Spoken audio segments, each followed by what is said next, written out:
Donc Nicolas Chartier, vous êtes le cofondateur et DG d'Aramis Auto, une société qui a été fondée en 2001 et qui compte à présent 350 personnes réparties sur 3 entités de filiales. Vous voyez, j'ai mon anti-sèche. Oui. Et ça fonctionne. Et 25 points de vente. D'accord. Et bah voilà, j'aimerais avoir déjà votre retour au niveau personnel sur ce qu'a dit David, par exemple. Vous voyez le fait que ça s'applique vraiment, c'est du self-management à un moment.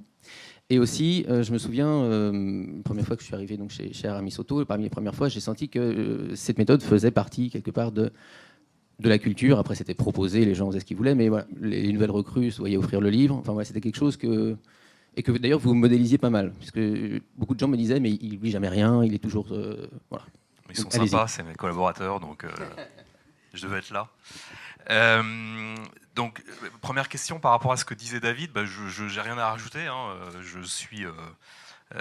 D'abord, je suis très heureux de rencontrer David et de voir présenter sa méthode, puisque moi, je l'applique effectivement depuis, je sais pas, 5-6 ans maintenant. Je l'ai découverte en fait dans un aéroport. C'est rapide à lire, hein, je rassure l'entrepreneur qui parlait tout à l'heure. Je l'ai lu dans un avion, moi, entre Paris et Toulouse.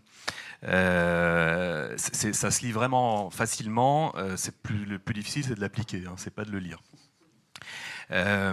Et en fait, j'ai acheté ça dans un aéroport, un peu de temps entre guillemets à perdre, mais je ne l'ai pas perdu en l'occurrence.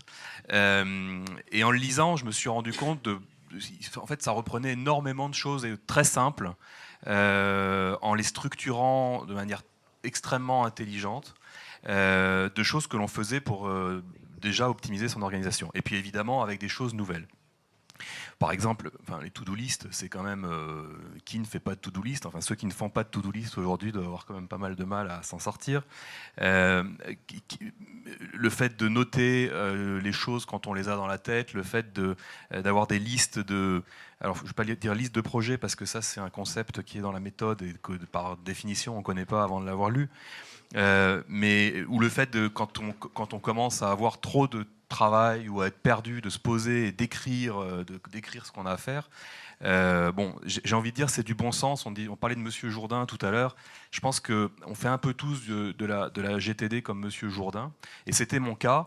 C'était mon cas parce que j'avais eu, quand on est entrepreneur, et puis j'avais eu, dans le cadre de mes études, que j'ai fait une classe préparatoire, ce sont des moments où on a quand même beaucoup de boulot et où il faut prioriser, il faut s'organiser, il faut planifier, voilà. Par contre, la vertu de la méthode, c'est que je me rendais compte qu'elle me permettait de, premièrement, bien formaliser ce qui était fait, encore une fois en ajoutant pas mal de notions, et des notions qui permettaient de libérer, d'accélérer, de gagner des secondes, comme vous disiez en prenant l'exemple des pilotes de Formule 1, parce ça théorisait quelque part certains éléments où on se disait tiens, je suis bloqué. Je vais prendre un exemple très simple que je prends souvent quand j'en parle à mes collaborateurs. Si j'ai une chose à faire, alors est-ce que c'est une action ou un projet? Mais par exemple, si je dois nous on a des points de vente, donc si je dis ouvrir un nouveau point de vente par exemple, à la base je vais le mettre dans une to-do list, ouvrir un nouveau point de vente à Lyon par exemple.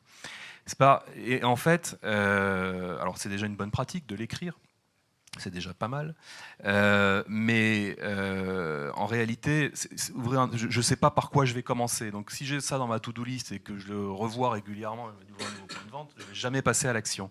Et évidemment, on le fait tous, ça. Et un des trucs que moi, ça m'a appris en premier, c'est ça, c'est de faire la distinction entre les projets et les actions. Et de bien mettre les projets avec les projets, les actions avec les actions, et d'aller tirer des actions des projets. Et là, je me suis rendu compte effectivement que tout d'un coup, mes projets, ils avançaient vraiment, et que chaque semaine, j'arrivais à faire avancer mes projets, et que cette planification naturelle, elle venait toute seule. Voilà. Et je ne vais pas être trop long. Et juste, du coup, pour finir sur ce que ça m'a appris, donc, moi, j'ai commencé à me l'appliquer. Et en fait, surtout, je me suis dit, moi, j'avais pas mal de collaborateurs, beaucoup de cadres de niveau Bac+2, des managers commerciaux qui se retrouvent à gérer des petites business units.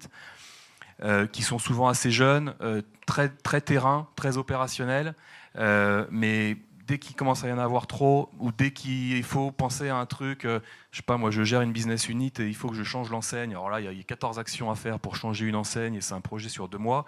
Là, on les perdait et quand on revenait 6 mois après, l'enseigne n'était pas changée. Pourquoi ? Qu'est-ce que tu as à faire ? J'ai juste à appeler l'enseigniste. Non, je ne l'ai pas fait encore. Bon.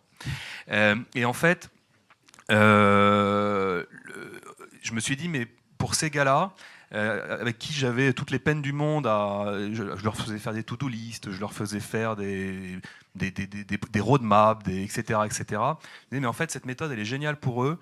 Et ce qui est génial, c'est que moi, ça va me permettre de leur parler avec un langage qui est déjà structuré et de transmettre en fait une méthode commune pour tout le monde. Et c'est comme ça qu'on a commencé à le développer, à le déployer dans toute l'entreprise. Voilà. D'accord, donc c'est la vertu de l'action concrète, vraiment le next step aussi, de se dire, voilà, pour chaque chose, finalement, par quoi je commence ? Quel est le vrai prochain truc ? Ouais, finalement, je pense, surtout dans nous, là, quand on est dans l'opérationnel, le plus intéressant, c'est peut-être ça, c'est de dire les choses avancent et on se lance dans l'action et on sait que quand on se lance, quand on se jette à l'eau, eh ben, on avance et on finit par traverser la Seine, le lac ou la mer ou l'océan.